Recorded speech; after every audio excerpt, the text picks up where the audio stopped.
겨울밤 산길, 칼잡이 넷이 작은 소년 하나를 둘러쌌다. 서슬퍼런 칼날이 달빛 아래 번쩍였다. 칼날이 소년의 목을 향해 천천히 좁혀들었다. 소년이 뒷걸음치다 나무 둥치에 등을 붙였다. 더 물러설 곳이 없었다. 그 순간 어둠 속에서 여인 하나가 뛰어들었다. 선두사내가 발길질 한 방에 나무 위로 날아갔다. 꼬마야, 뒤로 빠져 있어. 여인이 나머지 셋을 바라보며 낮게 말했다. 어른이 넷이서 애 하나를 칼로 치려고? 더러운 것들. 여인의 눈빛이 달빛 아래 차갑게 빛났다. 이 여인은 대체 누구인가? 여러분 안녕하세요. 고담 야화입니다. 오늘도 찾아주셔서 정말 감사해요. 아직 구독 안 하신 분들은 구독, 좋아요 꼭 눌러주시고요. 자, 그럼 오늘 이야기 속으로 들어가 볼까요?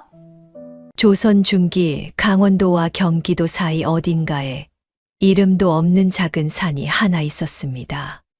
사람들은 그 산을 그냥 깊은 산이라고 불렀어요. 워낙 골이 깊고 나무가 빽빽해서 한 번 들어가면 길을 잃기 십상인 그런 산이었습니다. 그 산 중턱에 오두막 하나가 있었어요. 그런데 이른 아침 그 오두막 안에서 연기가 피어올랐습니다. 연기의 주인은 강채윤이었습니다. 나이 26, 떡장수였습니다. 새벽 4시면 어김없이 일어나 화덕에 불을 지폈어요. 찹쌀을 불려두고 밤새 쪄낸 시루를 내리고 손으로 반죽을 치대기 시작했습니다. 채윤의 손은 빠르고 정확했어요. 오래 해온 사람만이 가질 수 있는 리듬이 있었습니다. 치대고, 누르고, 접고, 다시 치대고. 손바닥에서 반죽이 찰지게 늘어났다가 다시 뭉쳐지기를 반복했어요. 계절마다 다른 떡을 만들었지만 채윤이 가장 정성을 들이는 건 언제나 꿀떡이었어요. 찹쌀 반죽 안에 꿀을 듬뿍 채워 넣고 겉에 콩고물을 고르게 입히면 완성이었습니다. 크기는 한 입에 딱 들어갈 만큼, 모양은 보름달처럼 둥글게. 완성된 떡을 소쿠리에 차곡차곡 담으면 채윤은 그걸 머리에 이고 산을 내려갔습니다. 아직 해가 뜨기 전이었어요. 산길은 어둡고 차가웠습니다. 발밑에는 간밤에 내린 눈이 소복이 쌓여 있었고 채윤이 걸을 때마다 뽀드득 뽀드득 소리가 났어요. 산 아래 장터까지는 걸어서 1시간 남짓. 채윤은 그 길을 매일같이 오갔습니다. 비가 오나 눈이 오나 바람이 불어 나뭇가지가 휘어질 때도 장터에 도착하면 자리를 잡고 소쿠리를 내려놓았어요. 사람들이 하나둘 모여들기 시작하면 채윤은 조용히 앉아 떡을 팔았습니다. 꿀떡이요, 인절미요. 오늘 새벽에 쪄낸 거예요. 목소리는 낮고 조용했어요. 호객 소리가 크지 않아도 채윤의 자리 앞에는 늘 사람이 섰습니다. 한 번 먹어본 사람은 꼭 다시 찾아왔거든요. 장터에서 채윤을 가장 잘 아는 사람은 봉순 할머니였습니다. 나이 68, 장터 한쪽에서 나무를 팔던 할머니였어요. 오래전부터 채윤이 산에서 내려올 때마다 옆자리를 내어주던 사람이었습니다. 채윤아, 오늘은 좀 일찍 왔구나. 네, 할머니. 잘 주무셨어요? 이 추위에 잘 자면 귀신이지. 근데 너는 그 산속에서 어떻게 자냐? 춥지도 않냐? 채윤이 소쿠리를 내려놓으며 빙긋 웃었어요. 불 잘 때우면 괜찮아요. 봉순 할머니는 혀를 찼습니다. 아이고, 저 나이에 혼자 산속에서 살다니. 시집은 언제 가려고? 채윤은 그 말에 대답하지 않고 조용히 떡을 늘어놓았어요. 할머니도 더 이상 캐묻지 않았습니다. 이미 수십 번 한 이야기였으니까요. 장터 사람들 사이에서 채윤은 묘한 존재였습니다. 떡 솜씨는 장터에서 따라올 사람이 없는데 어디서 왔는지 아무도 몰랐어요. 고향이 어디냐고 물으면 웃기만 하고, 가족이 있느냐고 물으면 그냥 고개를 저었습니다. 산에서 혼자 사는 처녀라는 것, 떡을 아주 잘 만든다는 것. 그것 말고는 아무것도 알려진 게 없었어요. 저 처녀 어디서 왔는지 아는 사람 있어? 모르지. 몇 년 됐는데도 아무것도 모르더라고. 얼굴은 반반한데 사람이 좀 차가운 것 같아. 수군거림은 늘 있었지만 채유는 신경 쓰지 않는 듯 했어요. 하지만 가끔 아무도 보지 않을 때 채윤의 눈이 어딘가 먼 곳을 향했습니다. 장터 너머, 산 너머, 아무것도 없는 그 허공을 잠깐 바라보다가 금세 다시 떡 쪽으로 시선을 내렸어요. 그 눈빛을 본 사람은 아무도 없었습니다. 장이 파하고 남은 떡을 챙겨 다시 산을 오를 때면 채윤의 발걸음은 아침보다 조금 무거웠어요. 해가 서쪽으로 기울면 산이 빠르게 어두워졌습니다. 겨울 해는 짧아서 오후 4시만 되어도 어둠이 깔리기 시작했어요. 채윤은 그 어둠이 익숙했습니다. 산길의 돌부리도 뿌리도 눈에 보이지 않아도 발이 기억했어요. 오두막에 돌아오면 불을 지피고 남은 떡으로 저녁을 때웠습니다. 그리고 자리에 누워 눈을 감으면 잠이 쉽게 오지 않았어요. 천장을 바라보면 언제나 같은 것들이 떠올랐습니다. 어머니의 손, 아버지의 목소리, 그리고 동생 채영의 얼굴. 채영은 채윤보다 3살 아래였어요. 눈이 크고 뺨이 통통하고 웃을 때마다 볼에 보조개가 파이던 아이였습니다. 어머니를 꼭 닮았다고 아버지가 늘 말했어요. 채영아. 채윤이 눈을 감으면 동생의 목소리가 들리는 것 같았습니다. 언니, 언니. 그러나 아무 소리도 나지 않았어요. 오두막 안에는 바람 소리와 불씨타는 소리만 있었습니다.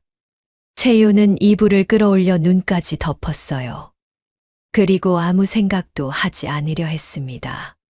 그게 이 산속에서 혼자 사는 방법이었으니까요. 그렇게 겨울이 깊어가던 어느 날 밤이었습니다. 채윤이 장터에서 떡을 팔고 산을 오르던 길이었어요. 날이 흐려서 달빛도 없었고 눈은 여전히 쌓여 있었습니다. 소쿠리를 이고 익숙한 산길을 오르던 채윤의 발이 갑자기 멈췄어요. 소리가 들렸습니다. 처음에는 바람 소리인 줄 알았어요. 겨울 산에서 바람은 여러 가지 소리를 냅니다. 나뭇가지가 부딪히는 소리, 눈이 쌓인 나무잎이 무너지는 소리.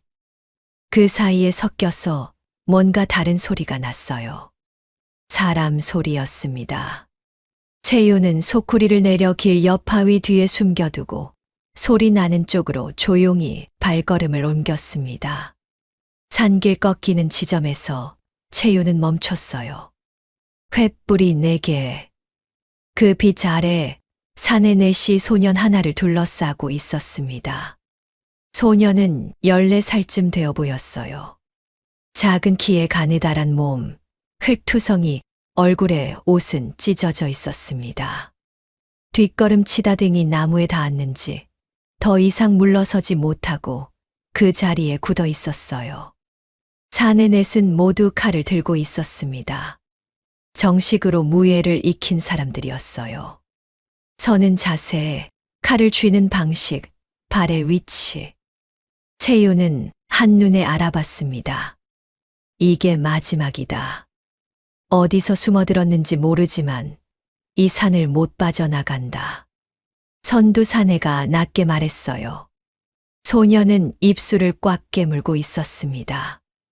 겁을 먹고 있었지만 소리를 지르지 않았어요. 채윤은 그 자리에서 한 박자 멈췄습니다. 어른이 넷이서 아이 하나를, 그리고 뛰어들었습니다. 발길질은 빠르고 정확했어요. 선두 사내가 무슨 일이 일어났는지 알기도 전에 옆구리에 채윤의 발이 꽂혔고 그대로 나무 쪽으로 날아갔습니다. 꼬마야, 뒤로 빠져 있어. 채윤이 낮게 말했어요. 나머지 셋이 횃불을 들고 채윤을 향해 돌아섰습니다. 잠깐의 정적. 그리고 세 자루의 칼이 동시에 움직였어요. 채윤은 빠졌습니다. 칼 세 자루가 허공을 가르는 동안 채윤의 몸은 이미 다른 곳에 있었어요. 한 명의 손목을 꺾어 칼을 빼앗고 그 칼을 거꾸로 쥐어 손잡이로 두 번째 사내의 관자놀이를 쳤습니다. 두 번째 사내가 그 자리에 무릎을 꿇었어요. 세 번째 사내가 뒤에서 달려들었습니다.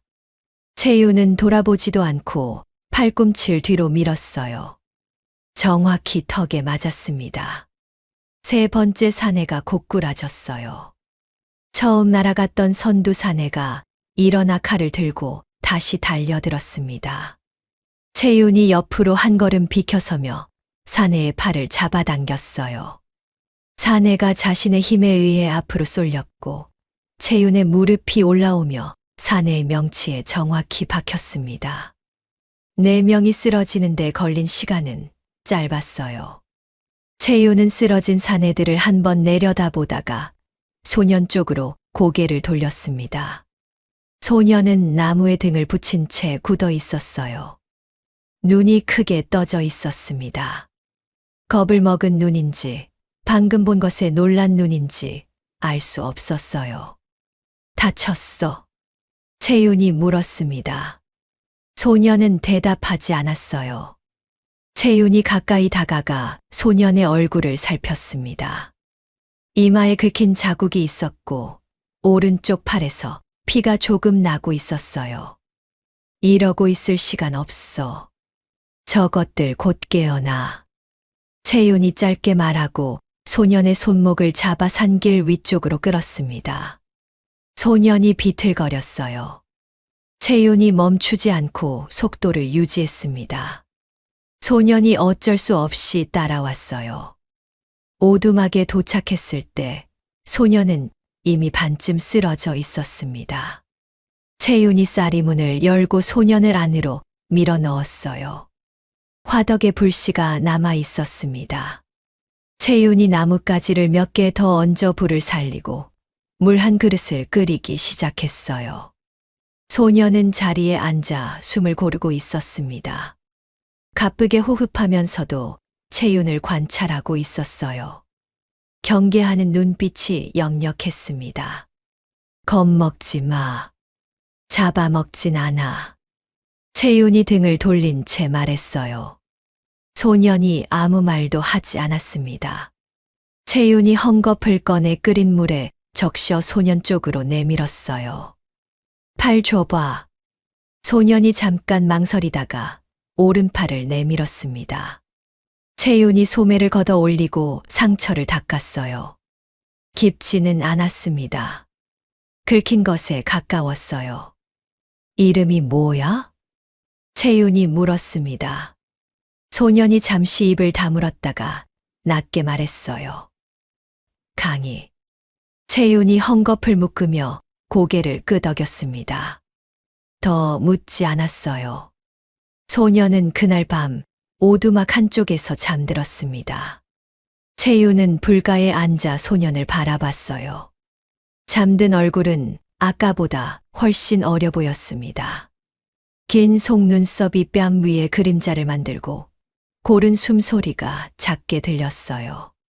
채윤은 한참을 그 얼굴을 보다가 시선을 불꽃 쪽으로 옮겼습니다. 쓸데없는 일에 끼어들었네. 중얼거리면서도 손은 소쿠리에서 꿀떡 하나를 꺼내 소년 옆에 놓아두었어요. 다음 날 아침 소년이 눈을 떴을 때 채윤은 이미 화덕 앞에 앉아 있었습니다. 솥에서는 잡곡죽이 끓고 있었어요. 조와 수수와 보리를 섞은 것이었습니다.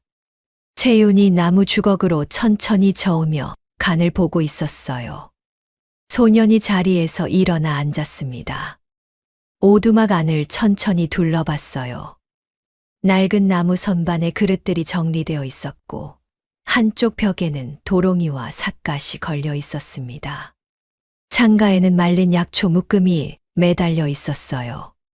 채윤이 죽 한 그릇을 소년 앞에 놓았습니다. 소년이 그걸 내려다봤어요. 잡곡 특유의 구수한 냄새가 올라왔습니다. 이게 사람이 먹는 건가요? 채윤의 손이 멈췄어요. 조랑 수수가 같이 들어간 것 같은데, 궁에서는 이런 건. 소년이 말을 멈췄어요. 실수를 깨달은 것처럼 입을 다물었습니다. 채윤이 소년을 한 번 바라봤어요. 그리고 아무 말 없이 다시 자기 죽을 떠먹었습니다. 여기선 규칙이 하나야. 채윤이 말했어요. 이래야 먹는다. 소년이 눈을 들었습니다. 떡 빚을 줄 알아? 모릅니다. 오늘부터 배워. 소년이 잠깐 말문이 막힌 것 같았어요. 뭔가 항의하려는 듯 입이 열렸다가 채윤의 눈빛을 보고 다시 닫혔습니다. 채윤의 눈빛은 협상의 여지가 없었어요. 알겠습니다. 채윤이 찹쌀 반죽 한 덩이를 소년 앞에 밀었어요. 손 씻고 와. 소년의 떡 빚기는 처참했습니다. 반죽을 누르면 옆으로 퍼지고 손에 달라붙어서 떼어낼 수도 없었어요. 모양을 만들려고 하면 달라지고 갈라진 걸 붙이려고 하면 다시 퍼졌습니다. 이렇게 하면 안 됩니까? 소년이 손에 반죽을 잔뜩 붙인 채 물었어요. 채윤이 소년의 손을 한 번 보고 짧게 한숨을 내쉬었습니다. 힘을 빼. 꽉 쥐려고 하지 말고 손바닥으로 살살 굴려. 소년이 다시 시도했어요. 여전히 모양은 엉망이었지만 아까보다는 조금 나았습니다. 이 양반집 도련님아. 채윤이 중얼거렸어요. 소년이 인상을 찌푸렸습니다. 도련님이 아닙니다. 손이 그렇게 고우면 도련님이지, 뭐야. 소년이 입을 다물었어요. 반박할 말이 없는 것 같았습니다. 며칠이 지났습니다. 소년은 여전히 오두막에 있었어요. 날이 풀려야 내려가겠다는 소년의 말에 채윤은 짧게 그래 하고 끝냈습니다. 사실 날씨만의 문제가 아니었어요. 그 칼잡이들이 아직 산 아래에 있을 가능성이 있었습니다. 채윤은 그걸 알면서도 말하지 않았어요. 그냥 하루하루가 지나갔습니다. 소년의 떡 실력은 조금씩 나아지고 있었어요. 여전히 모양은 채윤의 것만큼 예쁘지 않았지만 이제 반죽이 손에 달라붙는 일은 줄었습니다. 오늘 건 어제보다 낫네. 채윤이 무심하게 말했어요. 소년이 고개를 들었습니다. 뭔가 말하려다가 그냥 다시 반죽으로 눈을 내렸어요. 채윤이 그 옆모습을 잠깐 봤습니다. 귀가 조금 붉어져 있었어요.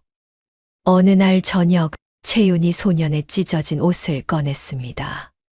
그냥 두기엔 너무 심하게 찢어져 있었어요.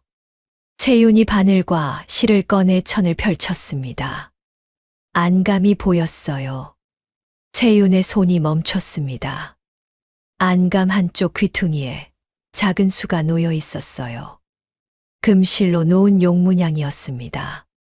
손톱만큼 작은 크기였지만 솜씨가 정교했어요. 아무 옷에나 놓는 수가 아니었습니다. 채윤이 잠깐 그걸 바라보다가 다시 바느질을 시작했어요. 양반집 도련님이구먼. 혼자 중얼거리고는 더 이상 생각하지 않으려 했습니다. 소년 쪽을 보니 이미 잠들어 있었어요. 하지만 그날 밤 늦게 채윤이 잠에서 깼습니다. 인기척이 났어요. 조용했지만 채윤의 귀는 예민했습니다.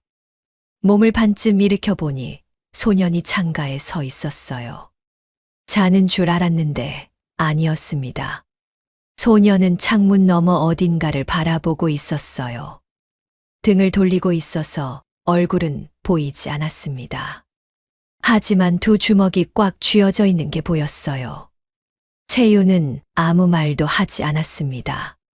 소년이 바라보는 방향은 한양이 있는 쪽이었어요. 채윤은 다시 자리에 누웠습니다. 눈을 감았지만 잠은 오지 않았어요. 저 아이가 한양에서 무슨 일로 쫓기고 있는지, 저 금실 용문양이 무엇을 뜻하는지, 채윤은 묻지 않기로 했습니다. 아직은. 다음 날 채윤은 혼자 장터에 내려갔습니다. 소녀는 오두막에 두고 왔어요. 이름도 제대로 모르는 아이를 장터에 데리고 갈 수는 없었습니다. 아직 그 칼잡이들이 어디 있는지도 몰랐어요. 장터는 평소와 다름없었어요. 사람들이 오가고 상인들이 물건을 내놓고 어디선가 국밥 냄새가 흘러왔습니다. 채윤이 자리를 잡고 앉아 떡을 팔기 시작했어요. 그런데 오후가 되었을 때였습니다. 장터 한쪽이 갑자기 술렁였어요. 사람들이 한쪽으로 비켜서며 길을 텄습니다. 채윤이 고개를 들었어요. 무장한 사내들이 장터로 들어서고 있었습니다. 사내들은 10명 남짓이었어요. 칼을 찬 자들도 있었고 포졸 복장을 한 자들도 있었습니다. 하지만 정식 포졸이 아니었어요. 눈빛이 달랐습니다. 정식 포졸은 저렇게 눈을 굴리며 사람을 살피지 않아요. 채윤은 시선을 낮추고 천천히 떡을 정리하는 척했습니다. 사내들 중 한 명이 앞으로 나섰어요. 키가 크고 어깨가 넓은 사내였습니다. 나이는 38쯤 허리에 쌍검을 차고 있었어요. 채윤의 손이 멈췄습니다. 쌍검. 그 사내가 칼을 만지는 방식이 있었어요. 걸으면서 무의식적으로 손이 칼자루에 닿는 방식. 손가락이 칼자루를 감싸는 각도. 걸음걸이와 칼 사이의 균형. 채윤은 그 방식을 알고 있었습니다. 온몸에 소름이 돋았어요. 가슴속 어딘가에서 무언가가 올라오기 시작했습니다. 오랫동안 눌러두었던 무언가가, 숨을 참고 있던 무언가가. 저 칼 쓰는 법. 숨을 한 번 크게 들이켰어요. 그날 밤. 우리 집을 습격한 놈들의 검법이야. 그 순간 아버지의 목소리가 들렸습니다. 오래전 무예를 가르치던 날이었어요. 아버지가 채윤의 어깨를 잡고 말했습니다. 채윤아, 만약 궁에 위험이 생기면 내가 달려가야 한다. 무관의 핏줄은 위기 앞에서 등을 돌리지 않는다. 그 말이 11해 만에 다시 떠올랐어요. 채윤의 눈이 만석을 향했습니다. 저 사내들은 권태성의 수아들이에요. 그리고 권태성은 한양에 있었습니다. 채윤이 장터를 나온 건 그로부터 얼마 후였습니다. 서두르지 않으려 했어요. 뛰면 눈에 띄니까요. 천천히 소쿠리를 이고 평소처럼 발걸음을 옮겼습니다. 하지만 장터를 벗어나 산길로 접어드는 순간 채윤의 발이 빨라졌어요. 머릿속에서 3가지가 동시에 돌아가고 있었습니다. 첫째, 저 만석의 검법은 그날 밤 우리 집을 습격한 검법이다. 둘째, 만석은 권태성의 수하다. 권태성은 한양에 있다. 셋째, 저 사내들이 쫓는 아이는 오두막에 있다. 채윤은 산길을 오르며 입술을 깨물었어요. 아버지의 말이 귓가에 맴돌았습니다. 무관의 핏줄은 위기 앞에서 등을 돌리지 않는다. 그리고 또 다른 말이 이어졌어요. 이건 아버지가 한 말이 아니었습니다. 채윤 자신의 목소리였어요. 한양에 가면 권태성에게 닿을 수 있다. 발걸음이 더 빨라졌습니다. 오두막 문을 열었을 때 소녀는 반죽을 치대고 있었어요. 채윤이 가르쳐 준 대로 손바닥으로 살살 굴리며 반죽을 다루고 있었습니다. 채윤이 들어오는 소리에 고개를 들었어요.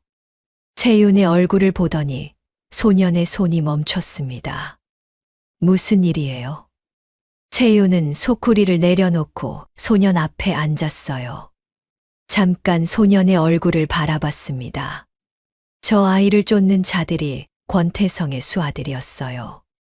권태성이 왜 이 아이를 죽이려 하는지, 이 아이가 대체 무엇인지 채윤은 아직 몰랐습니다.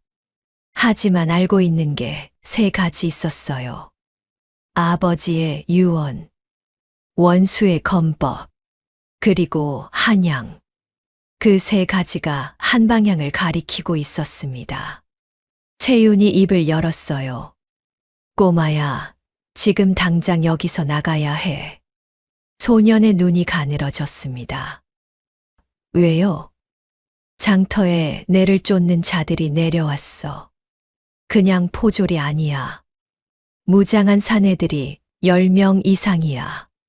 소년의 얼굴에서 표정이 사라졌어요. 한양으로 간다. 지금 바로. 채윤이 말했습니다. 이번에는 달랐어요. 소년을 위해서만이 아니었습니다. 채윤 자신의 이유가 생겼어요. 11해를 산속에서 버텨왔습니다. 복수를 꿈꾸면서도 어디서부터 시작해야 할지 몰랐어요. 아버지의 유언을 가슴에 품고도 혼자서는 아무것도 할 수 없었습니다. 그런데 지금 길이 열렸어요. 소년이 자리에서 일어섰습니다. 채윤도 일어서서 방 안을 빠르게 움직였어요. 작은 보따리에 떡 몇 개와 말린 약초를 챙기고 두꺼운 무명 옷을 꺼냈습니다. 그리고 잠깐 멈췄어요. 채윤이 방 한쪽에 접어둔 보자기를 꺼냈습니다. 조심스럽게 폈어요. 안에 저고리 하나가 있었습니다. 작은 저고리였어요. 하늘색 비단으로 만들어진 아이 것이었습니다. 채윤의 손이 떨렸어요. 잠깐, 아주 잠깐. 이리 와. 이거 입어. 소년이 저고리를 받아들었어요. 자기에게는 좀 작은 크기였지만 그냥 걸쳤습니다. 무언가 물으려는 것 같았어요. 채윤의 손이 아직 미세하게 떨리고 있다는 걸 소년도 눈치채고 있었습니다. 하지만 입을 다물었어요. 채윤이 소년의 얼굴에 손바닥으로 흙을 살짝 발랐습니다. 그리고 단정히 묶인 소년의 머리카락을 헝클어뜨렸어요. 됐어. 가자. 채윤이 앞장서서 오두막 문을 나섰습니다. 소년이 뒤따랐어요. 겨울산은 조용했습니다. 눈 위에 둘의 발자국이 찍히기 시작했어요. 채윤이 걸으면서 뒤를 힐끗 봤습니다. 소년이 채윤의 발자국을 피해 조금 옆으로 걷고 있었어요. 발자국이 두 줄이 되지 않도록 서로 다른 곳을 밟아 추적을 어렵게 하는 것이었습니다. 채윤이 잠깐 그걸 바라봤어요. 아무것도 모르는 것 같아도 아는 게 있는 아이였습니다. 한양까지 얼마나 걸려요? 소년이 물었어요. 빠르면 사흘, 느리면 닷새. 빠르게 갑시다. 채윤이 대답 대신 발걸음을 조금 더 빠르게 했어요. 눈 덮인 산길이 앞으로 이어졌습니다. 두 사람의 발자국이 그 길 위에 하나씩 찍혀 나갔어요. 두 사람은 산을 내려가는 대신 능선을 따라 옆으로 움직였습니다. 채윤이 앞장섰어요. 장터로 이어지는 큰 길은 피했습니다. 그 길에 사내들이 깔려 있을 가능성이 높았으니까요. 대신 짐승이 다니는 좁은 길을 골랐어요. 채윤은 그 길을 알고 있었습니다. 몇 년을 이 산에서 살면서 발로 익힌 길이었어요. 소년이 뒤따랐습니다. 말없이 조용히. 눈이 쌓인 능선은 미끄러웠어요. 소년이 한 번 발을 헛디뎌 채윤의 등 쪽으로 쏠렸습니다. 채윤이 뒤도 보지 않고 팔을 뒤로 내밀었어요. 소년이 그 팔을 잡았습니다. 잠깐의 침묵. 발 조심해. 채윤이 짧게 말했어요. 소년이 아무 말 없이 손을 놓았습니다. 둘은 다시 걸었어요. 능선 위로 차가운 바람이 불었습니다. 이틀째 되는 날 오전이었어요. 산을 거의 다 내려와 낮은 구릉지대로 접어들 무렵이었습니다. 채윤이 갑자기 손을 들어 걸음을 멈췄어요. 소년도 멈췄습니다. 채윤이 귀를 기울였어요. 바람 소리, 나뭇가지 부딪히는 소리, 그 사이에 섞인 발자국 소리. 저 바위 뒤에 숨어 채윤이 속삭였습니다. 소년이 재빨리 옆으로 비켜 바위 뒤에 몸을 낮췄어요. 채윤은 그 자리에 섰습니다. 길 한가운데 잠시 후 산에 둘이 나타났어요. 어제 장터에서 봤던 그 무리의 사람들이었습니다. 정찰을 나온 것 같았어요. 두 사람 다 칼을 차고 있었고 눈 위에 발자국을 살피며 오고 있었습니다. 채윤이 움직인 건 그들이 10걸음 안으로 들어왔을 때였어요. 소리가 없었습니다. 채윤은 첫 번째 사내의 옆으로 파고들어 팔을 꺾었어요. 칼이 눈 위에 떨어졌습니다. 채윤이 그 칼을 발로 차서 멀리 보내는 동시에 두 번째 사내의 손목을 잡아당겼어요. 두 번째 사내가 앞으로 쏠리는 순간 채윤이 무릎을 올렸습니다. 사내가 고꾸라졌어요. 첫 번째 사내가 다시 일어서려 했습니다. 채윤이 발로 등을 눌렀어요. 낮고 차분한 목소리로 말했습니다. 어디서 왔어? 사내가 이를 악물고 대답하지 않았어요. 채윤은 더 묻지 않았습니다. 두 사내를 나무에 묶어 두고 소년 쪽으로 걸어갔어요. 바위 뒤에서 고개를 내밀던 소년이 굳어 있었습니다. 누나. 채윤이 걸으며 무심하게 말했어요. 쓸데없는 거 묻지 마, 걸어. 한참을 걷다가 소년이 입을 열었습니다. 방금 그거 어디서 배운 거예요? 채윤이 대답하지 않았어요. 아버지한테 배웠어요? 채윤이 걸음을 멈추지 않았어요. 그냥 앞만 보고 걸었습니다. 소년이 더 묻지 않았어요. 채윤의 등을 보며 잠시 걸음을 맞추다가 낮게 말했습니다. 저도 나중에 가르쳐 줄 수 있어요? 채윤이 그 말에 잠깐 걸음이 느려졌어요. 왜? 배우고 싶어서요. 넌 떡이나 잘 빚져. 소년이 입을 다물었습니다. 그러나 포기한 것 같지는 않았어요. 채윤은 속으로 짧게 한숨을 쉬었습니다. 그날 오후 두 사람은 큰 길을 피해 산 중턱을 따라 걸었어요. 걷는 사이 채윤이 말을 걸었습니다. 갑자기였어요. 저기 저 나무 뭔지 알아? 소년이 채윤이 가리키는 쪽을 봤어요. 모릅니다. 칠기야. 저 뿌리 캐면 먹을 수 있어. 겨울엔 녹말이 많아서 배고플 때 쓸만해. 소년이 눈을 반짝였어요. 채윤이 걸으면서 계속 말했습니다. 저 빨간 열매는 먹으면 안 돼. 독이 있거든. 새들은 먹어도 되는데 사람은 안 돼. 이런 거 구별 못하면 산에서 못 살아. 그럼 먹을 수 있는 건 어떻게 구별해요? 직접 보면서 외우는 거야. 책에 있는 것만 믿으면 안 돼. 산이 계절마다 달라지거든. 소년이 고개를 끄덕이며 채윤이 가리키는 것들을 눈으로 쫓았어요. 칡뿌리, 소립, 도토리 껍데기가 쌓인 곳에서 물이 나오는 위치.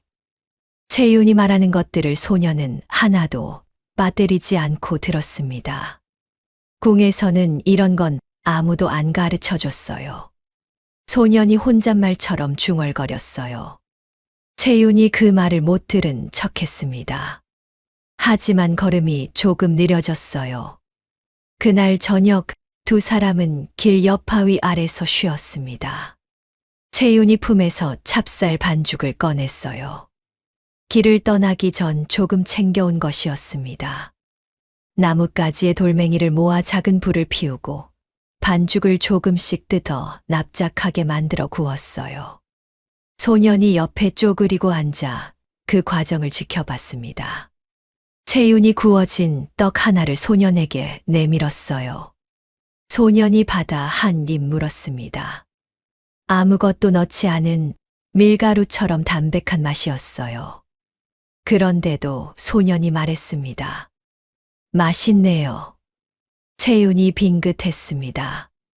오두막에서처럼 아주 짧게. 이건 엄마한테 배웠어. 길에서 먹을 게 없을 때 이렇게 만들면 된다고. 소년이 채윤을 봤어요. 채윤은 이미 시선을 불꽃 쪽으로 내리고 있었습니다. 더 말할 것 같지 않았어요. 소년도 더 묻지 않았습니다. 불이 작게 타오르는 소리만 들렸어요. 두 사람의 숨소리가 그 소리에 섞였습니다. 사흘째 되는 날 오전이었습니다. 두 사람은 큰 마을 근처에 도착했어요. 마을 입구에 검문소가 있었습니다. 포졸 2명이 서 있었고 지나는 사람마다 멈춰 세워 이름과 행선지를 물었어요. 채윤이 멀리서 그 모습을 살폈습니다. 저기 통과해야 해. 우회하는 길이 없어. 소년이 채윤을 봤어요. 채윤이 소년을 위아래로 훑었습니다. 그리고 말했어요. 벙어리 동생 연기해. 네. 말하면 안 돼. 목소리가 너무 고와. 딱 들으면 알아. 침을 좀 흘리고 눈을 풀어. 멍한 표정. 소년의 얼굴에 당혹감이 번졌어요. 뺨이 조금 붉어졌습니다. 그게. 싫으면 여기서 기다려. 나 혼자 뚫고 나갈 방법은 없어. 소년이 입을 다물었어요. 잠깐의 침묵이 흘렀습니다. 알겠어요. 채윤이 소년의 어깨를 잡고 검문소 쪽으로 걸어갔어요. 가면서 낮게 속삭였습니다. 내가 할 말 다 할 거야. 넌 그냥 고개만 숙이고 있어. 절대 얼굴 들지 마. 손도 보이면 안 돼. 소매 안으로 넣어. 소년이 조용히 소매를 여몄어요. 포졸이 두 사람을 멈춰 세웠습니다. 어디서 오는 거요? 채윤이 환하게 웃었어요. 완전히 다른 사람이 된 것 같았습니다. 목소리도 표정도 걸음걸이도. 어이구, 나으리. 저 강원도 홍천서 오는 것들이에요. 아우가 좀 모자란 것이 있어서요. 한양에 아는 의원이 있다고 해서 데려가는 길이에요. 채윤이 소년의 등을 가볍게 두드렸어요. 소년이 고개를 더 깊이 숙였습니다. 포졸이 소년을 위아래로 훑었어요. 그리고 손을 내밀었습니다. 통행증 내요. 채윤이 품에서 접힌 종이를 꺼냈어요. 오두막에서 챙겨온 것이었습니다. 포졸이 펼쳐보다가 다시 접어 돌려줬어요. 가요. 검문소를 빠져나가고 나서 소년이 길게 숨을 내쉬었습니다. 채윤이 앞을 보며 걸었어요. 다 왔어. 조금만 더 걸어. 통행증은 어떻게 가지고 있었어요? 오래전에 만들어둔 거야. 이름도 다르게 적혀 있어. 이 산 쪽으로 넘어 다닐 일이 있으면 필요하거든. 소년이 고개를 끄덕였어요. 그때였습니다. 채윤이 걸음을 멈췄어요. 뒤를 힐끗 봤습니다. 검문소 쪽에서 이방 하나가 두 사람이 걸어가는 방향을 지켜보고 있었어요. 나이는 40 중반쯤, 긴 얼굴에 듬성듬성 수염이 난 사내였습니다. 뭔가 생각하는 것 같았어요. 채윤이 다시 앞을 봤어요. 소년의 손. 아까 소매 안으로 넣으라고 했는데 검문소 통과하면서 잠깐 소매가 거쳤던 것 같았습니다. 고운 손이 잠깐 보였을 거예요. 채윤이 걸음을 조금 더 빠르게 했습니다. 그날 밤 두 사람은 마을 근처 주막에 들었어요. 방 하나를 얻었습니다. 작고 낡은 방이었지만 지붕이 있고 불을 뗄 수 있었어요. 채윤이 방에 들어가자마자 창가 쪽을 살피고 문 쪽도 확인했습니다. 소년이 그 모습을 지켜봤어요. 주무세요. 내가 먼저 볼게.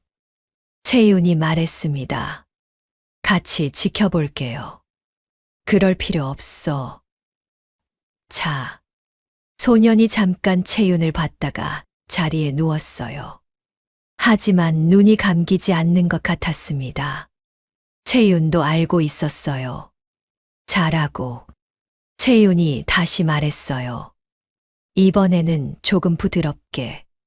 소년이 눈을 감았습니다. 얼마 후 숨이 고르게 이어졌어요. 잠든 것 같았습니다. 채윤이 불가에 앉아 귀를 기울였어요. 주막 안 소리들이 들렸습니다. 술 마시는 소리, 웃음소리, 마당에서 말이 움직이는 소리. 그리고 그 사이에 섞인 발자국 소리. 채윤이 몸을 일으켰어요. 방문 바깥에서 발자국 소리가 가까워지고 있었습니다.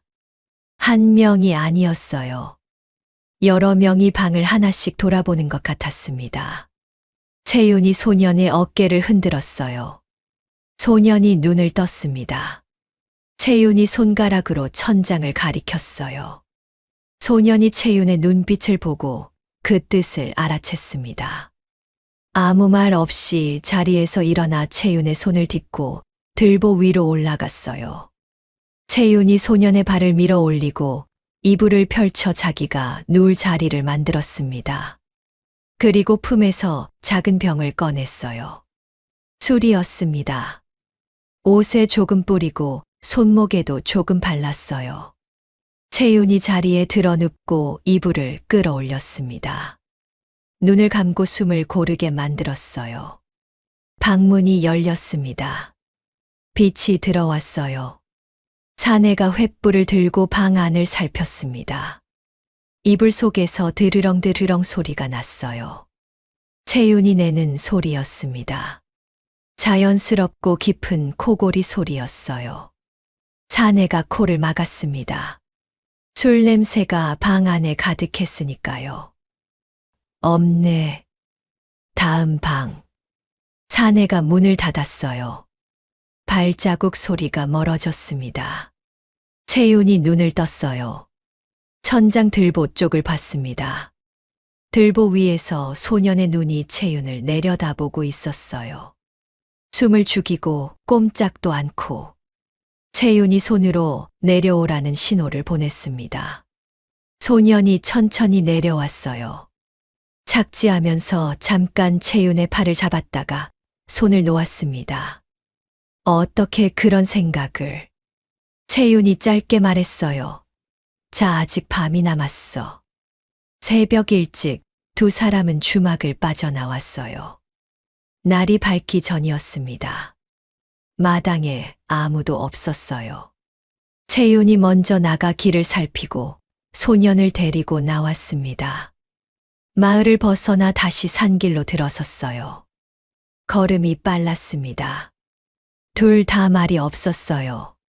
지난밤의 긴장이 아직 가시지 않은 것 같았습니다. 1시간쯤 걸었을 때였어요. 길 옆에 뭔가가 있었습니다. 채윤이 걸음을 멈췄어요. 가까이 가서 보니 아이였습니다. 길 옆 눈 위에 쓰러져 있었어요. 10살쯤 되어 보이는 사내아였는데 얼굴이 창백했고 입술이 터져 있었습니다. 채윤이 아이의 목에 손을 댔어요. 맥박이 약하게 뛰었습니다. 굶은 것 같아. 채윤이 일어서려다 멈췄어요. 그냥 가야 했습니다. 누나. 소년이 채윤의 소매를 잡았어요. 채윤이 소년을 봤습니다. 소년이 품에서 떡 하나를 꺼냈어요. 채윤이 챙겨준 것 중 소년 몫으로 남겨둔 마지막 하나였습니다. 소년이 그것을 아이의 입 가까이에 댔어요. 누나, 이 아이도 데려가자. 채윤이 아무 말도 하지 않았습니다. 소년이 채윤을 올려다 봤어요. 혼자 두면 얼어 죽어요. 채윤이 쓰러진 아이를 봤어요. 그리고 소년을 봤습니다. 그리고 하늘을 한번 올려다 봤어요. 긴 침묵이었습니다. 나한테 왜 이러는 거야, 진짜. 채윤이 중얼거리며 아이를 일으켜 세웠습니다. 아이의 이름은 돌이었어요. 부모는 지난 가을 전염병으로 다 잃었다고 했습니다. 사는 곳도 갈 곳도 없이 이 길 저 길을 떠돌다가 여기까지 온 것이었어요. 채윤이 아이에게 물을 먹이고 떡 부스러기를 먹이는 동안 소년이 옆에 쪼그리고 앉아 아이의 손을 잡고 있었습니다. 이름이 뭐야? 돌이요. 몇 살이야? 10살이요. 소년이 고개를 끄덕였어요. 채윤이 일어서며 말했습니다. 걸을 수 있어? 도리가 고개를 끄덕였어요. 비틀거렸지만 일어섰습니다. 세 사람이 나란히 걸었어요. 채윤이 앞에, 소년과 도리가 나란히 뒤에. 도리가 소년의 손을 잡고 있었습니다. 채윤은 앞만 보고 걸었어요. 하지만 등 뒤에서 들리는 두 사람의 발자국 소리가 아까보다 무겁게 들렸습니다. 다음 날, 세 사람은 마을 장터에 들렀어요. 한양까지 가는 노자가 부족했습니다. 채윤이 보따리에서 찹쌀가루와 도구를 꺼냈어요. 장터 한쪽에 자리를 잡고 떡을 빚기 시작했습니다. 도리가 옆에서 지켜봤어요. 나도 할 수 있어요? 채윤이 반죽 한 덩이를 도리 앞에 밀었어요. 해봐. 도리가 반죽을 잡았습니다. 손이 작아서 처음엔 쥐기도 어려웠지만 금방 요령이 생겼어요. 채윤이 알려주는 대로 따라했습니다. 소년이 옆에서 종이를 꺼내 붓을 갖다 댔어요. 채윤이 힐끗 봤습니다. 그건 뭐해? 장부요. 얼마에 파는지, 몇 개 팔았는지 적어두면 편해요. 채윤이 잠깐 소년을 봤습니다. 그리고 아무 말 않고 다시 반죽으로 손을 갔어요. 장이 서면서 사람들이 모여들었어요. 도리가 소쿠리를 들고 앞으로 나섰습니다. 떡이요. 세상에서 제일 맛있는 떡이요. 새벽에 쪄낸 떡이에요. 목소리가 커서 사람들이 고개를 돌렸어요. 채윤이 도리를 힐끗 봤습니다. 가르쳐 준 것도 아닌데 제법이었어요. 장터 사람들이 하나둘 다가왔어요. 채윤이 떡을 팔고 소년이 옆에서 장부를 썼습니다. 어떤 노인이 소년의 장부를 보다가 눈을 크게 떴어요. 글씨가 참 반듯하구나. 어디서 배운 거냐? 소년이 잠깐 멈췄다가 웃으며 말했어요. 서당에서요. 채윤이 그 옆에서 조용히 떡을 쌌습니다. 반듯한 글씨, 고운 손, 금실 용문양. 눈치채지 않으려 해도 하나씩 쌓이는 것들이 있었어요. 장이 파하고 노자를 챙겼을 때 소년이 마지막으로 남은 떡 하나를 집었어요. 채윤이 봤습니다. 소년이 그걸 장터 구석에서 쭈그리고 앉아있는 노인에게 걸어가 내밀었어요. 노인이 당황하면서도 두 손으로 받았습니다. 드세요. 소년이 그냥 돌아왔어요. 아무렇지 않은 얼굴로. 채윤이 그 뒷모습을 잠깐 봤습니다. 시선을 돌려 보따리를 쌌어요. 도리가 채윤의 옆에 와서 속삭였습니다. 누나, 저 오빠 좋은 사람인 것 같아요.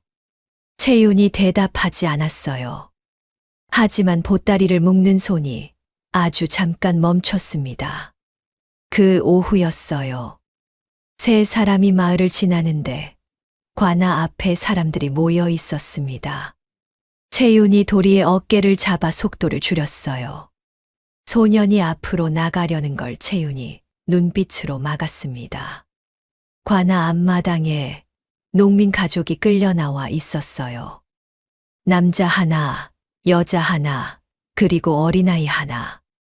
포졸들이 그들을 포박해서 세워두고 있었습니다. 세금을 못 냈다고 매를 치는 거래요. 옆에 서 있던 마을 사람이 낮게 말했어요. 어린아이까지? 저 집은 애까지 끌고 나왔더라고. 채윤이 소년 쪽을 힐끗 봤어요. 소년의 얼굴이 굳어 있었습니다. 주먹이 쥐어지고 있었어요. 채윤이 소년의 소매를 잡았습니다. 소년이 앞으로 나서려는 순간이었어요. 채윤이 소년의 입을 손으로 막고 그대로 뒷골목으로 끌어당겼습니다. 도리도 따라왔어요. 골목 안으로 들어서자 채윤이 소년을 벽에 기대게 하고 낮게 말했습니다. 지금 나서면 죽어. 소년이 채윤의 손을 밀어냈어요. 저걸 보고 어떻게 참아요. 어린아이까지 끌고 나왔어. 참아. 어떻게 참아요. 소년의 눈에서 눈물이 맺혔어요. 분노인지 슬픔인지 알 수 없는 눈물이었습니다. 채윤이 소년의 눈을 똑바로 봤어요. 목소리를 낮췄습니다. 살아남아야 바꿀 수 있어. 죽으면 끝이야. 소년이 이를 악물었습니다. 꼭 바꿀 거야. 채윤이 소년의 눈에서 무언가를 봤어요. 분노가 아니었습니다. 그보다 더 깊은 것이었어요. 오래되고 단단하고 쉽게 꺼지지 않을 것 같은. 채윤이 시선을 거뒀습니다. 알아. 그러니까 살아야 해, 먼저. 그날 밤, 세 사람은 산 아래 빈 헛간에서 잤어요. 도리는 금방 잠들었습니다. 지친 아이였어요. 소년과 채윤은 모닥불을 사이에 두고 앉았습니다. 한참 침묵이 흘렀어요. 소년이 먼저 입을 열었습니다. 누나, 나는 꼭 한양에 가야 해. 채윤이 불을 바라봤어요. 저놈들을 반드시 벌할 거야. 오늘 저 사람들처럼 억울한 사람이 더 생기지 않도록. 채윤이 말하지 않았습니다. 소년이 계속했어요. 누나는 한양에 왜 가는 거예요? 채윤이 잠깐 멈췄어요. 그냥은 없잖아요. 채윤이 소년을 봤습니다. 소년이 채윤을 보고 있었어요. 채윤이 시선을 불꽃으로 내렸습니다. 갚아야 할 게 있어서. 소년이 오래 기다렸어요. 채윤이 더 말할 것 같았으니까요. 하지만 채윤은 그 말 한마디 하고는 입을 다물었어요. 불을 바라보며 그냥 앉아 있었습니다. 소년이 물었어요. 한양에 뭐가 있는 거예요? 저도 말 안 했으니까 누나도 말 안 해도 돼요. 그냥 궁금해서. 채윤이 짧게 웃었습니다. 쓸쓸한 웃음이었어요. 응. 그리고 침묵. 소년도 더 이상 묻지 않았어요. 불을 바라봤습니다. 도리가 두 사람 사이에서 자고 있었어요. 작은 몸이 웅크려져 있었고 고른 숨이 이어졌습니다. 채윤이 일어나 자기 겉옷을 벗어 도리에게 덮어줬어요. 소년이 그걸 봤습니다. 그리고 자기 저고리를 벗어 채윤에게 내밀었어요. 채윤이 소년을 봤습니다. 넌 입어. 누나가 추우면 내일 못 걸어요. 채윤이 잠깐 소년을 봤다가 말없이 받았어요. 어깨에 걸쳤습니다. 밤이 깊었어요. 도리는 자고 소년도 어느 순간 눈을 감았습니다. 채윤만 혼자 불을 바라봤어요. 오늘 본 것들이 눈앞에 어른거렸습니다. 관아 앞마당의 농민 가족, 어린아이의 얼굴, 소년의 눈물, 그리고 아까 채윤이 소년에게 한 말. 살아남아야 바꿀 수 있어. 채윤은 자신이 그 말을 믿는지 모르겠었어요. 오랫동안 그 말을 믿지 않았습니다. 살아남아봤자 아무것도 바뀌지 않는다고 생각했어요. 바뀌는 것 없이 그냥 하루하루가 지나갔을 뿐이라고. 그런데 저 아이는 믿고 있었어요. 채윤이 자고 있는 소년의 얼굴을 봤습니다. 잠든 얼굴은 낮보다 어려 보였어요. 아직 어린 얼굴이었습니다. 그런데도 저렇게 단단한 것이 있었어요. 채윤이 시선을 거뒀습니다. 내가 바꿀 수 있을까? 혼자 생각했어요. 그리고 그 생각이 채윤 자신도 모르게 이어졌습니다. 바꿔봐라. 날이 밝기 직전 채윤이 자리에서 일어났습니다. 밖을 살폈어요. 아직 어두웠습니다. 새벽 공기가 찼어요. 그런데 멀리서 소리가 들렸습니다. 말발굽 소리였어요. 한 마리가 아니었습니다. 여러 마리의 말이 빠르게 오고 있었어요. 채윤의 눈이 가늘어졌습니다. 헛간 안으로 다시 들어와 소년의 어깨를 흔들었어요. 소년이 눈을 떴습니다. 채윤이 귀를 가리키며 밖을 가리켰어요. 소년이 몸을 일으켰습니다. 도리도 깼어요. 세 사람이 숨을 죽이고 헛간 문틈으로 밖을 봤습니다. 말발굽 소리가 가까워졌어요. 횃불이 보였습니다. 하나, 둘, 셋, 넷, 8개. 8개의 횃불이 이쪽 방향으로 오고 있었어요. 앞장선 사내의 얼굴이 횃불 빛에 드러났습니다. 만석이었어요. 채윤이 소년의 손을 잡았습니다. 뛰어. 세 사람이 헛간을 빠져나왔습니다. 채윤이 앞장섰어요. 소년이 도리의 손을 잡고 뒤따랐습니다. 새벽 어둠이 아직 짙었어요. 횃불은 마을 쪽에서 오고 있었습니다. 채윤이 반대쪽 논두길로 방향을 틀었어요. 발이 빨랐습니다. 도리는 작은 다리로 따라오느라 숨이 찼어요. 소년이 도리를 끌어당기며 속도를 맞췄습니다. 논둑을 가로질러 낮은 야산 쪽으로 들어갔어요. 나무가 빽빽해서 횃불이 잘 들어오지 않는 곳이었습니다. 채윤이 나무 뒤에 세 사람을 세우고 뒤를 살폈어요. 횃불이 헛간 쪽으로 향하고 있었습니다. 만석의 목소리가 바람에 실려왔어요. 샅샅이 뒤져. 채윤이 소년의 팔을 잡았습니다. 이쪽으로. 야산을 넘고 또 넘었어요. 날이 밝기 시작했습니다. 희뿌연 새벽빛이 나무 사이로 스며들었어요. 세 사람은 쉬지 않고 걸었습니다. 1시간쯤 지났을 때였어요. 소년이 멈췄습니다. 누나.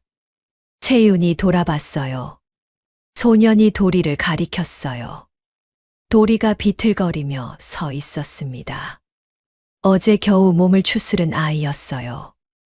오늘 새벽부터 쉬지 않고 달렸으니 한계였습니다. 채윤이 도리 앞에 쪼그려 앉았어요. 올라타. 도리가 눈을 깜빡였습니다. 등에 올라. 도리가 채윤의 등에 엎였어요. 채윤이 몸을 일으켰습니다. 무겁지 않았어요. 오히려 가볍다 싶었습니다. 이 아이가 얼마나 못 먹었는지 등으로 느껴졌어요. 채윤이 다시 걷기 시작했습니다. 소년이 그 뒤를 따랐어요. 아무 말도 하지 않았습니다. 오전 중반쯤 세 사람은 한적한 길가 나무 아래에서 잠깐 쉬었어요. 도리가 내려서 나무에 기대 앉았습니다. 소년이 옆에 앉아 물 한 모금을 도리에게 건넸어요. 채윤은 서서 사방을 살폈습니다. 얼마나 남았어요? 소년이 물었어요. 한 나절 정도.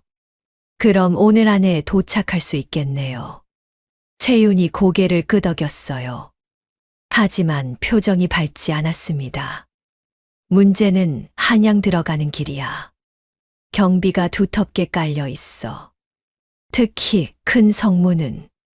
다른 길이 있어요? 채윤이 잠깐 생각했어요. 있긴 한데 좁고 더러워. 소년이 눈을 들었습니다. 괜찮아요. 어떤 길이든 들어갈 수 있으면 돼요. 채윤이 소년을 봤어요. 그 눈빛이 며칠 전 오두막에서 처음 봤을 때와 달랐습니다. 더 단단해진 것 같았어요. 채윤이 시선을 앞으로 돌렸습니다. 일어나. 가자. 한양이 가까워질수록 길 위에 사람들이 많아졌어요. 행상들, 짐꾼들, 과거를 보러 가는 선비들. 다들 한양을 향해 걷고 있었습니다. 세 사람은 그 무리에 섞여서 걸었어요. 눈에 띄지 않게 천천히. 그런데 오후가 되면서 분위기가 이상해졌습니다.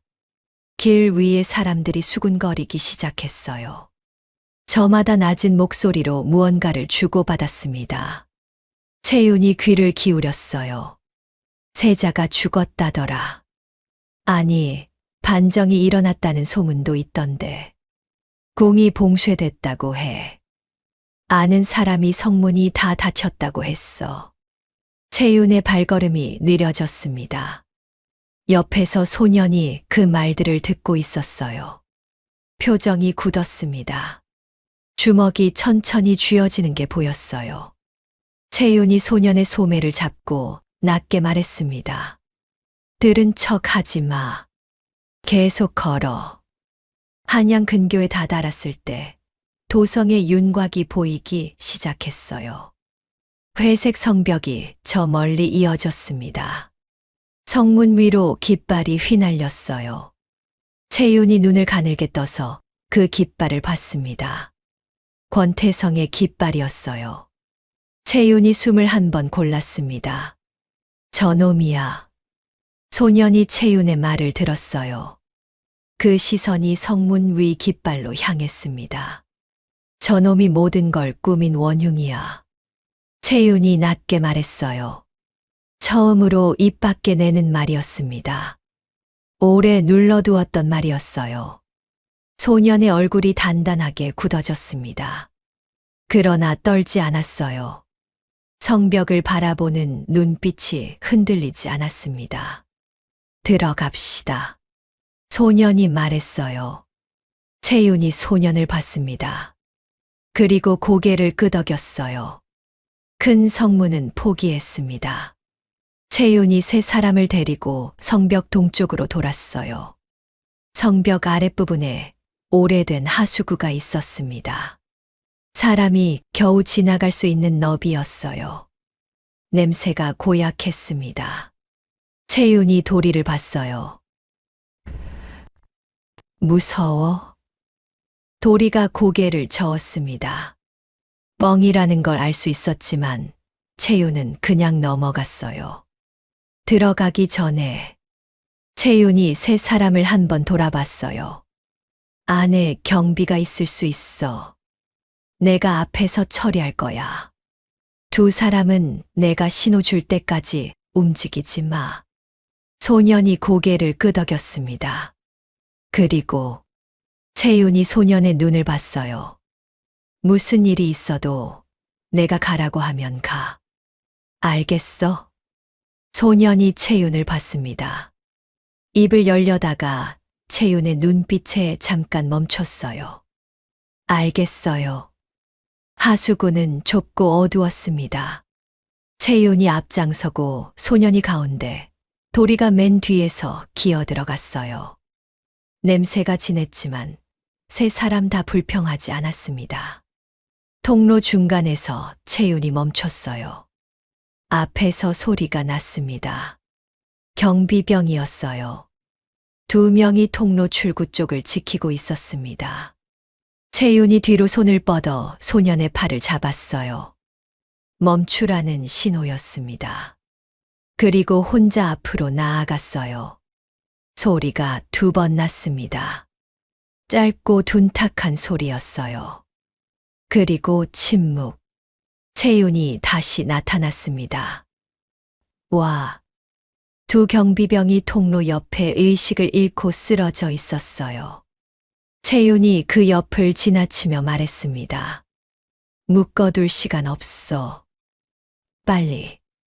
성 안으로 들어왔습니다. 한양이었어요. 저작거리에 냄새와 소리가 가득했습니다. 그러나 평소와 달랐어요. 사람들이 집 안으로 숨어든 것인지 거리가 한산했습니다. 군졸들이 곳곳에 서 있었어요. 채윤이 3 사람을 데리고 좁은 골목으로 파고들었어요. 그때 도리가 채윤의 소매를 잡았습니다. 누나, 저기 알아요. 도리가 골목 입구를 가리켰어요. 저 골목 끝에 우물이 있고 그 옆으로 가면 담장이 낮은 데가 있어요. 어렸을 때 여기서 살았어요. 채윤이 도리를 봤습니다. 확실해. 네. 매일 거기서 놀았거든요. 채윤이 소년을 봤어요. 소년이 고개를 끄덕였습니다. 도리, 앞장서.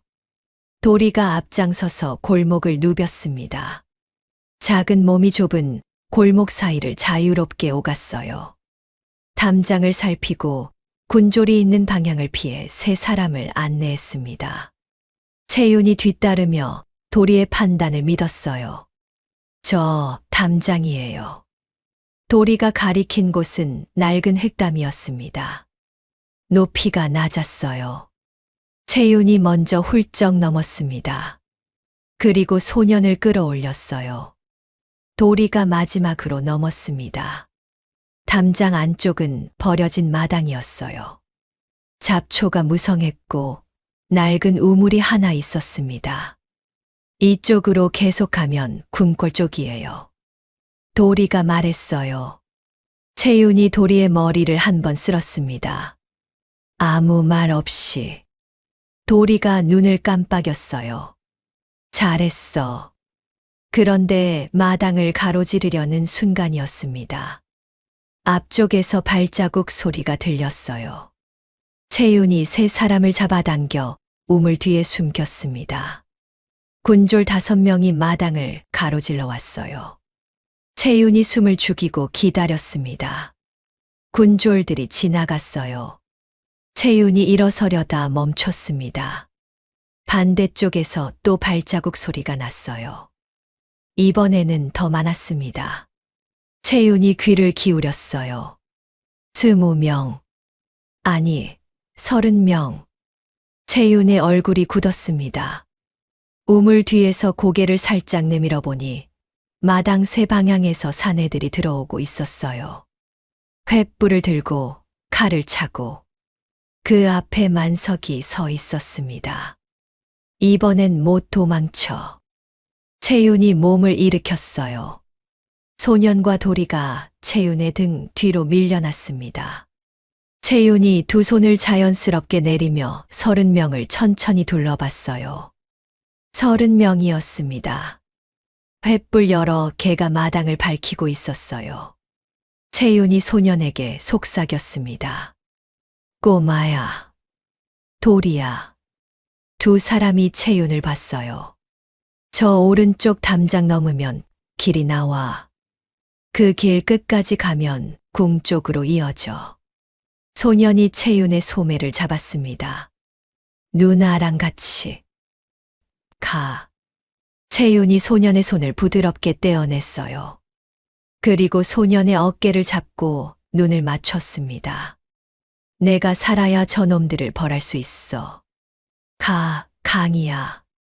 처음으로 이름을 불렀어요. 소년의 눈이 흔들렸습니다. 소년이 눈물을 참으며 도리의 손을 잡았어요. 도리가 채윤을 봤습니다.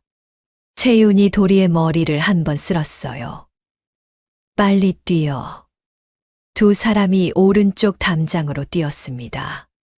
도리가 먼저 넘고 소년이 넘었어요. 소년이 담장 위에서 잠깐 채윤을 돌아봤습니다. 채윤이 이미 만석을 향해 돌아서 있었어요. 소년이 담장 아래로 내려갔습니다. 채윤은 뒤돌아보지 않았어요. 만석이 칼을 뽑았습니다. 30명이 채윤을 향해 좁혀들었어요. 채윤이 두 손을 천천히 들었습니다. 맨손이었어요. 덤벼. 처음 5명이 달려들었어요. 채윤이 움직였습니다. 물이 흐르듯이었어요. 억지로 힘을 쓰는 게 아니었습니다. 상대의 힘을 받아서 방향을 바꾸고 그 힘이 상대 자신에게 돌아가게 만드는 방식이었어요. 아버지에게 배운 강씨 무원류였습니다. 첫 번째 사내의 칼을 손등으로 쳐내며 발이 올라갔어요. 두 번째 사내의 턱이 거쳤습니다. 세 번째 사내의 팔꿈치를 꺾으며 칼을 빼앗아 손잡이를 거꾸로 쥐었어요. 네 번째, 5번째는 그 칼 손잡이로 처리했습니다. 5명이 쓰러지는 때 숨 한 번 고를 시간도 걸리지 않았어요. 나머지가 동시에 달려들었습니다. 채윤이 빠졌어요. 칼 세 자루가 허공을 가르는 동안 채윤은 이미 옆에 있었습니다. 적의 칼을 빼앗고 그것으로 다른 적의 칼을 쳐냈어요. 마당 안에 쇳소리가 울렸습니다. 10명이 쓰러졌어요. 20명이 쓰러졌습니다. 채윤의 팔에서 피가 흘렀어요. 칼이 스쳤습니다. 오른쪽 옆구리도 욱신거렸어요. 하지만 멈추지 않았습니다. 움직임이 흐트러지지 않았어요. 오히려 더 깊어졌습니다. 싸우면 싸울수록 무원류의 움직임이 선명해졌어요. 아버지의 목소리가 어디선가 들리는 것 같았습니다. 채윤아, 무예는 사람을 해치는 게 아니라 지키는 거다. 채윤이 이를 악물었어요. 25명이 쓰러졌습니다. 5명이 남았어요. 그들이 뒷걸음쳤습니다. 채윤을 보는 눈에 공포가 깔렸어요. 채윤이 천천히 걸어갔습니다. 5명이 칼을 버리고 달아났어요. 그리고 만석이 남았습니다. 만석이 쌍검을 뽑았어요. 두 자루의 칼이 횃불빛에 번쩍였습니다. 만석의 얼굴에 식은땀이 흘렀어요. 30명이 이 여자 하나에게 무너진 것을 봤습니다. 그래도 물러서지 않았어요. 강무혁의 딸이라더니. 만석이 낮게 말했습니다. 채윤이 아무 말도 하지 않았어요. 내 아비가 무원류를 물려줬구나. 그런데 내 아비는 어디 있냐? 죽었지. 채윤의 눈빛이 차가워졌습니다. 만석이 먼저 움직였어요. 쌍검이 빠르게 교차하며 채윤을 향해 왔습니다. 채윤이 뒤로 빠지며 한 자루를 손으로 잡았어요. 나를 맨손으로 잡았습니다. 손바닥이 베었어요. 피가 났습니다. 채윤이 칼을 비틀었어요. 만석의 손목이 꺾이며 칼이 떨어졌습니다. 나머지 한 자루가 왔어요. 채윤이 몸을 돌리며 만석의 팔을 잡고 그 힘을 이용해 만석을 앞으로 끌어당겼습니다. 만석이 중심을 잃었어요. 채윤의 발이 만석의 뒷무릎을 걷었습니다. 만석이 무릎을 꿇었어요. 채윤이 만석의 멱살을 잡았습니다. 우리 아버지 검법 흉내 내는 건 용서하지 않아. 만석이 눈을 질끈 감았어요. 채윤이 만석을 기둥에 묶었습니다. 그리고 천천히 몸을 일으켰어요. 팔에서 피가 흘렀습니다. 다리가 욱신거렸어요. 옆구리에도 감각이 무뎌지고 있었습니다. 채윤이 천천히 숨을 골랐어요. 마당에는 쓰러진 사내들이 가득했습니다. 대부분 의식을 잃었고 일부는 신음하고 있었어요. 채윤이 담장 쪽으로 걸어갔습니다. 다리를 절었어요. 두 번째 걸음부터 비틀거렸습니다. 채윤이 담장에 손을 짚고 몸을 지탱했어요. 숨을 크게 들이켰습니다. 소년과 도리가 먼저 갔습니다. 잘 갔겠지요. 잘 가야 했어요. 채윤이 담장을 짚으며 천천히 걸었습니다. 누나. 소리가 들렸어요. 채윤이 고개를 들었습니다. 소년이 뛰어오고 있었어요. 도리가 뒤에서 따라왔습니다. 두 사람이 채윤에게 달려와 양옆에서 채윤을 붙잡았어요. 가라고 했잖아. 채윤이 말했습니다. 소년이 채윤의 팔을 어깨에 걸며 말했어요. 가지 말라고 했잖아요. 누나가. 채윤이 소년을 봤습니다. 그게 무슨. 뒤돌아보지 마고 했지만 저는 뒤돌아볼 거라고 했잖아요. 오두막 떠날 때 채윤이 기억했어요. 그런 말을 했던가. 기억이 가물가물했습니다. 도리가 채윤의 다른 쪽 팔을 꼭 잡았어요. 누나, 많이 다쳤어요? 채윤이 두 사람을 번갈아 봤습니다. 그리고 짧게 웃었어요.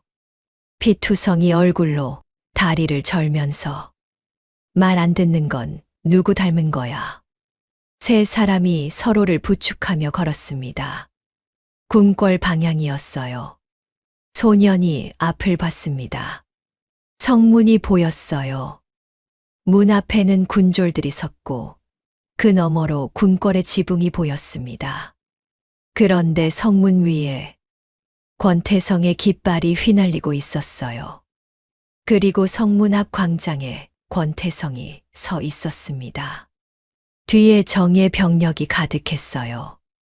권태성이 높은 목소리로 외쳤습니다. 세자는 반정 중 사망하였다. 나 권태성이 조선을 이어받아. 소년이 멈췄습니다. 채윤이 소년의 팔을 잡았어요. 소년이 몸을 일으켰습니다. 채윤의 팔을 떼어냈어요. 비틀거리는 채윤을 도리가 받쳤습니다. 소년이 앞으로 걸어 나갔어요. 광장에 모인 대신들과 병사들이 소년을 봤습니다. 찢어진 옷, 흙투성이 얼굴, 머리카락이 헝클어진 소년이었어요. 맨손이었고 맨발이나 다름없었습니다. 그러나 걸음이 달랐어요. 휘청이지 않았습니다. 광장을 가로질러 걸어오는 소년의 발걸음은 흔들리지 않았어요. 권태성의 눈이 가늘어졌습니다. 소년이 광장 한가운데 멈췄어요. 그리고 하늘을 향해 고개를 들었습니다. 찢어진 옷 위에 겨울바람이 불었어요. 소년이 입을 열었습니다. 나는 조선의 세자, 이강이다. 목소리가 광장을 가득 채웠어요. 정적이 흘렀습니다. 그 정적을 깬 건 늙은 대신이었어요. 영의정 박충렬이었습니다. 나이 63, 수십 년을 조정에서 버텨온 사람이었어요. 그가 광장을 가로질러 뛰었습니다. 늙은 몸이 뛰었어요. 소년 앞에서 무릎을 꿇었습니다. 저하. 목소리가 갈라졌어요. 살아계셨습니까? 저하, 살아계셨습니까? 박충렬의 눈에서 눈물이 흘렀습니다. 그 옆에서 대신들이 하나둘 무릎을 꿇기 시작했어요. 병사들이 뒤따랐습니다. 광장이 조용해졌어요. 그 소리가 채윤에게까지 들렸습니다. 채윤이 광장 입구에 서서 그 장면을 봤어요. 무릎을 꿇은 사람들. 가운데 선 소년. 그 소년의 등. 채윤의 다리에서 힘이 빠졌습니다. 채윤이 그 자리에 주저앉았어요. 도리가 채윤을 잡으려 했지만 채윤은 그냥 앉아버렸습니다. 무릎이 땅에 닿았어요. 눈앞이 뱅글뱅글 돌았습니다. 피를 너무 많이 흘린 탓도 있었어요. 하지만 그게 전부가 아니었습니다. 저 아이가. 채윤이 소년의 등을 봤어요. 그 찢어진 옷, 흙투성이 얼굴. 며칠 동안 함께 걸어온 그 소년이 세자였어요. 이 꼬마가. 채윤이 중얼거렸습니다. 세자였어. 도리가 채윤 옆에 쪼그려 앉았어요. 누나, 알고 계셨어요? 채윤이 고개를 저었습니다. 몰랐어요. 정말로 몰랐습니다. 떡 빚을 줄 모르고 잡곡죽에 투정하고 반죽을 손에 잔뜩 묻히던 그 아이가, 채윤의 겉옷을 거절하고 자기 저고리를 벗어주던 그 아이가 세자였어요. 권태성이 난입했습니다. 거짓이다. 세자는 죽었다. 저 아이는 사기꾼이다. 권태성이 수하들을 이끌고 광장으로 쏟아져 들어왔어요. 박충렬이 병사들에게 외쳤습니다.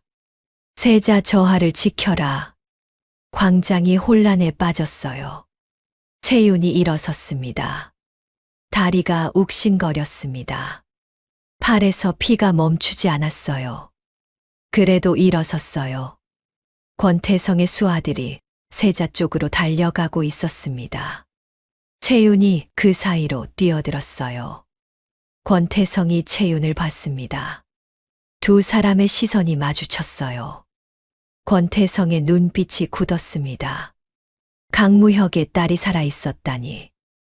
채윤이 권태성 앞에 섰습니다. 세자가 등 뒤에 있었어요. 내 아버지, 어머니, 동생. 채윤이 말했습니다. 목소리가 낮고 고요했어요.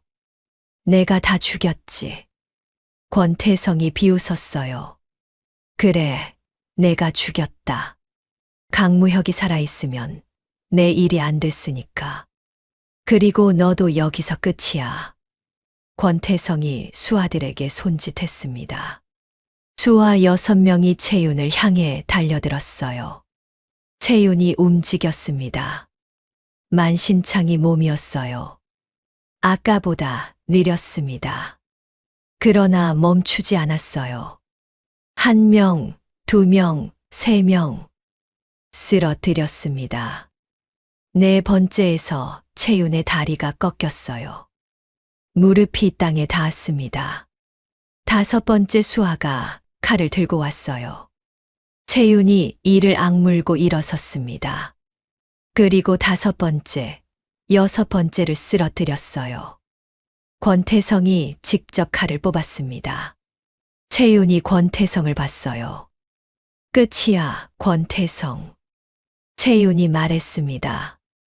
이번엔 법이 너를 벌한다. 채윤이 달려들었어요. 마지막 힘이었습니다. 권태성의 칼을 손으로 쳐내고 팔을 꺾었어요. 권태성이 비명을 질렀습니다. 채윤이 권태성의 등을 밀어 땅에 엎었어요. 권태성이 움직이지 않았습니다. 채윤이 그 자리에 서서 숨을 골랐어요. 몸 전체가 떨렸습니다. 권태성이 체포되었습니다. 광장이 조용해졌어요. 채윤이 그 자리에 서 있다가 무릎이 꺾였습니다. 쓰러지려는 순간 누군가가 잡았어요. 소년이었습니다. 소년이 채윤의 앞에 무릎을 꿇었어요. 채윤의 손을 2손으로 잡았습니다. 누나, 고마워. 정말 고마워. 채윤이 소년을 봤어요. 저하라면서요. 목소리가 떨렸습니다. 소인이 무례하게도 떡 빚으라고 시키고 흙 바르고 벙어리 연기시키고. 소년이 채윤의 손을 꽉 잡았어요. 그러지 마. 누나가 아니었으면 나는 여기 없어. 어이가 달려왔습니다. 채윤의 상처를 살피기 시작했어요. 소년이 어이에게 말했습니다. 이분의 상처를 먼저 치료하라. 어이가 고개를 숙였어요. 채윤이 소년의 손을 잡은 채 눈을 감았습니다. 등 뒤에서 도리가 채윤의 어깨에 얼굴을 묻었어요. 울고 있었습니다. 권태성 일당이 포박되었어요. 이방 서치문이 체포되었습니다. 반정 세력이 무너졌어요. 그리고 며칠 후 세자의 명으로 고 강무혁에게 충무의 시효가 내려졌습니다. 강씨 가문이 복권되었어요. 채윤이 건강을 되찾았을 때 세자가 물었습니다. 궁에 남을 거야? 채윤이 웃었어요. 소인은 산속이 편합니다. 세자가 채윤을 봤어요. 말하고 싶은 게 더 있는 것 같았습니다. 하지만 참았어요. 그래. 소년이 말했습니다. 꼭 다시 올게. 채윤이 소년의 머리를 쓸어 넘겨줬습니다. 잘 먹고 좋은 임금 되거라. 그리고 작게 덧붙였어요. 꼬마야. 그로부터 8년이 흘렀습니다. 채윤은 산속에 자립촌을 세웠어요. 부모를 잃은 아이들을 거두어 키웠습니다. 무예를 가르쳤고, 떡 만드는 법을 가르쳤고, 산에서 사는 법을 가르쳤어요. 도리는 20살 청년이 되었습니다. 어깨가 넓어지고 키도 컸어요. 채윤의 오른팔이 되어 아이들의 무예 스승으로 자리 잡았습니다. 그래도 채윤 앞에서는 여전히 어릴 때처럼 굴었어요. 채윤은 여전히 새벽에 일어나 떡을 만들었습니다. 아이들이 먹을 것이었어요. 손바닥으로 반죽을 살살 굴리는 리듬은 예나 지금이나 달라진 게 없었어요. 가끔 밤하늘을 바라보며 혼잣말을 했습니다. 그 꼬마 잘 지내고 있을까? 어느 봄날이었어요. 자립촌 입구에서 아이들이 소란을 피웠습니다. 화려한 행렬이 들어오고 있었어요. 채윤이 마당에서 반죽을 치대다 고개를 들었습니다. 마차에서 사람이 내렸어요. 골룡포를 입은 남자였습니다. 22살, 키가 크고 어깨가 넓었어요. 얼굴은 날카로워졌지만 눈빛은 그대로였습니다. 채윤이 굳었어요. 남자가 천천히 걸어왔습니다. 품에서 무언가를 꺼냈어요. 깨끗하게 세탁된 낡은 저고리였습니다. 하늘색 비단 저고리였어요. 이거 돌려주러 왔어. 채윤의 손에서 반죽이 떨어졌습니다. 채윤이 그 저고리를 두 손으로 받았어요. 손이 떨렸습니다. 오래전 오두막에서 꺼낼 때처럼 그때와 똑같이 손이 떨렸어요. 왕이 채윤을 봤습니다. 잘 지냈어, 누나? 채윤이 저고리를 가슴에 꼭 안았어요. 눈물이 났습니다. 닦으려다 반죽 묻은 손인 걸 깨달았어요.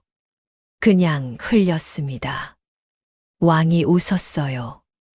여전히 떡 만들고 있네. 저 하는 여전히 불쑥 나타나시네요. 채윤이 눈물을 훔치며 말했어요. 목소리가 떨렸지만 입꼬리가 올라갔습니다. 왕이 채윤의 옆에 서서 자립촌 마당을 둘러봤어요. 아이들이 뛰어놀고 있었습니다. 도리가 아이들에게 무예를 가르치고 있었어요. 많이 모였네. 해마다 늘어요. 왕이 고개를 끄덕였습니다. 잠깐 침묵이 흘렀어요. 아버지 시호 받았다는 거 들었지? 채윤이 고개를 끄덕였습니다. 감사합니다. 저하. 내가 할 수 있는 게 그것밖에 없어서. 왕이 낮게 말했어요. 채윤이 왕을 봤습니다. 22살의 얼굴이었지만 그 눈빛 어딘가에 14살 소년이 아직 남아 있었어요. 채윤이 시선을 마당으로 돌렸습니다. 충분해요, 저하. 저물녘이 되었어요. 왕이 떠나기 전 채윤이 작은 보자기 하나를 내밀었습니다. 가져가세요. 왕이 받아 폈어요. 꿀떡이었습니다. 보름달처럼 둥글고 콩고물이 고르게 입혀진 세상에서 제일 맛있는 거. 도리가 옆에서 말했어요. 왕이 도리를 봤습니다. 도리가 씩 웃었어요.